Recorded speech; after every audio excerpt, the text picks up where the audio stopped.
बिस्मिल्लाहिर्रहमानिर्रहीम। In this video I am going to cover common household measure, जो कि हमारी फार्मास्यूटिकल कैलकुलेशंस का टॉपिक नंबर 7 है। So let's get started.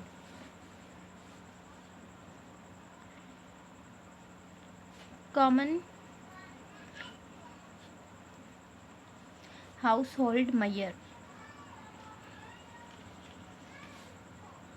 अब सबसे पहले तो आप ये बात समझ लें कि हमें कॉमन हाउस होल्ड मैयर की नीड ही क्यों पड़ती है, यानी घर में मेजरमेंट करने की नीड क्यों पड़ती है। वो इसलिए पड़ती है क्योंकि अगर हमारे पास यूनिट डोजेज फॉर्म ना हो, ठीक है, यानी टेबलेट ना हो, कैप्सूल ना हो, और हमें जो है वो सिरप लेना हो या कोई और पाउडर लेना हो, तो सिरप और पाउडर के केस में क्योंकि वो ये यूनिट डोजेज फॉर्म नहीं है, तो इनसे जो है ना हमें अपना डोज जो है वो लेना होता है। तो इस केस में हम किस तरह से मेजर करेंगे कि हमें कितनी अमाउंट जो है वो लेनी है। अमाउंट तो बेसिकली स्पेसिफाइड होती है, पर लेनी किस तरह से उसको मेजर करने के लिए हमारे पास घर में जो है ना वो दो ही ऑप्शंस होते हैं। या तो टीस्पून आ जाता है हमारे पास, या तो टेबल स्पून आ जाता है, ठीक है।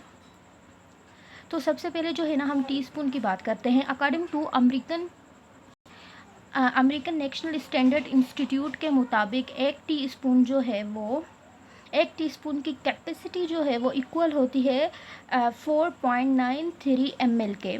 इसमें प्लस माइनस 0.24 ml कर लें। प्लस माइनस तो आप समझते हैं, यानी इस वैल्यू से जो है ना इतनी 0.24 मिलीलीटर इससे नीचे जा सकता है या तो इससे ऊपर आ सकता है। बेसिकली बस स्टैंडर्ड वैल्यू यही है कि एक टीस्पून की कैपेसिटी जो है वो 4.93 ml के इक्वल होती है। ओके, अब दूसरी बात आती है कि जर्नल प्रैक्टिस में हम जो है ये वैल्यू कंसीडर नहीं करते हैं। जर्नल प्रैक्टिस में हम एक टीस्पून को जो है ना वो 5 ml की कैपेसिटी के इक्वल कर लेते हैं, ठीक है। अब और दूसरी बात ये है कि जो ये 5 ml है ना, ये इक्विवेलेंट होता है, 5 ml इक्विवेलेंट होता है, अगर हम इसको एपोथिकरी सिस्टम के हिसाब से देखें, 1.33 ड्रेम के। अब ड्रेम क्या होता है, ये बेसिकली एपोथिकरी कैरी सिस्टम का एक यूनिट है, ठीक है। तो 5 ml जो है वो इक्वल होता है 1.33 ड्रेम के। अब समटाइम्स प्रिस्क्राइबर्स क्या करते हैं, इंस्टेड ऑफ राइटिंग 1 टीस्पून, वो जो है वो क्या कर लेते हैं 1.33 ड्रेम भी लिख लेते हैं। तो आपको जब मालूम होगा कि एक टीस्पून में 5 ml होते हैं और 5 ml जो है वो इक्वल होता है 1.33 ड्रेम के, तो आप समझ जाएंगे कि इसका मतलब यही है कि हमें 1 टीस्पून देना है। ओके, अब हम आ जाते हैं टेबल स्पून पे।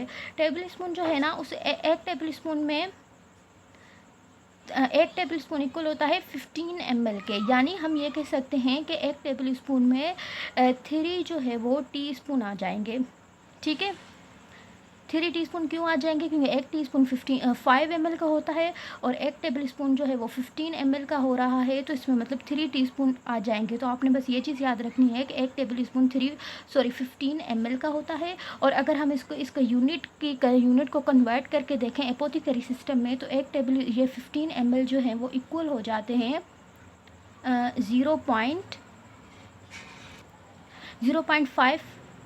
0.5 फ्लूइड ऑन्स के। अब ये वाली साइन जो है ना वो ऑन्स की है। बेसिकली आपने बस यही चीज़ याद रखनी है, 0.5 फ्लूइड ऑन्स या 15 ml जो है वो इक्वल होते हैं, ठीक है। तो अगर अब आप देखें कि 0.5 फ्लूइड ऑन्स लिखा हुआ है, तो आप ये समझिएगा कि ये इक्वलेंट होता है 1 टेबल स्पून के, ठीक है। अच्छा, दूसरी बात इंपॉर्टेंट ये है कि जो मैन्युफैक्चरर्स होते हैं ना वो कैलिब्रेटेड डिवाइसेस हमें दे देते हैं। आपने देखा होगा कि जो बच्चों की अक्सर मेडिसिन होती हैं ना उनके साथ हमें स्पून्स भी मिलते हैं, ठीक है। इस तरह से मैन्युफैक्चरर्स जो है ना ये कैलिब्रेटेड डिवाइसेस बनाते हैं, ताकि हमें अगर घर में हमें समझ ना आए कि 15 ml में मतलब हम कितने स्पून्स लें या 15 ml में हम कितने स्पून्स लें, तो वो जो है ना मेडिसिन के साथ ही एक मेजरमेंट की डिवाइस दे देते हैं। उसमें जो है वो स्पून्स भी आ जाते हैं, कैलिब्रेटेड स्पून। दूसरी चीज़ आ जाती है कि कैलिब्रेटेड ड्रॉपर्स भी आ जाते हैं,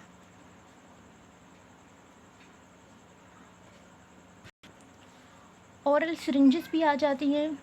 ये मेडिसिन के साथ ही मिल जाती हैं। ओरल सिरिंजेस आ जाती हैं, ट्यूब्स आ जाते हैं, या डिस्पोजेबल कप्स भी मिलते हैं, जो कि हमें यूज़ करने के बाद जो है ना उनको डिस्पोज ऑफ कर देना होता है। सो बेसिकली आपने बस ये चीज़ याद रखनी है कि कॉमन हाउस होल्ड मेजर में हमारे पास दो ही चीज़ें आ रही हैं, एक टीस्पून, दूसरा टेबल स्पून। ओके, और ये टीस्पून जो है वो 5 ml के इक्वल है और टेबल स्पून 15 ml के इक्वल है। It's all about. Thank you.